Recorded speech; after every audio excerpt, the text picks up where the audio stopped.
మరి చిలుకూరు బాలాజీ దేవాలయంలో పెద్దలు చాలా కాలంగా సౌందరరాజన్ గారు, వారి తర్వాత ప్రధాన అర్చకులుగా రంగరాజన్ గారు ఇక్కడ ఏదైతే సేవలు అందిస్తున్నారో వారిని ఇవాళ అగౌరవపరచడమే కాకుండా ఈరోజు రాష్ట్రంలో అధోగతి పాలైన శాంతి భద్రతల సాక్షిగా వారి మీద దాడికి దిగడం ఏదైతే ఉందో నిజంగా కూడా అత్యంత దుర్మార్గమైన, అత్యంత నీచమైన కార్యక్రమం.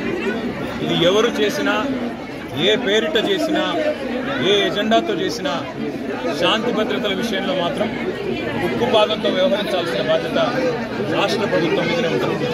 ఇవాళ భగవంతుడి సేవలో నిమగ్నమయ్యే పెద్దలు రంగరాజన్ గారు, సౌందరరాజన్ గారి కుటుంబం పరిస్థితి ఈ విధంగా ఉంది అంటే మరి ఈ రాష్ట్రంలో శాంతి భద్రతలు ఎంత అధ్వానంగా ఉన్నాయో దీన్ని బట్టి చెప్పుకోవచ్చు.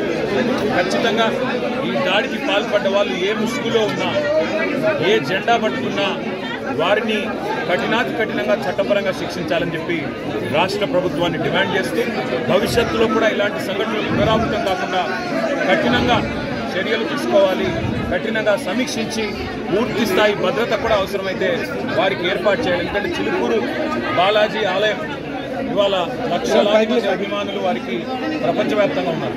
అట్లాంటి చిలుకూరు బాలాజీ ఆలయానికి మరి గొప్పగా సేవ. Please subscribe .news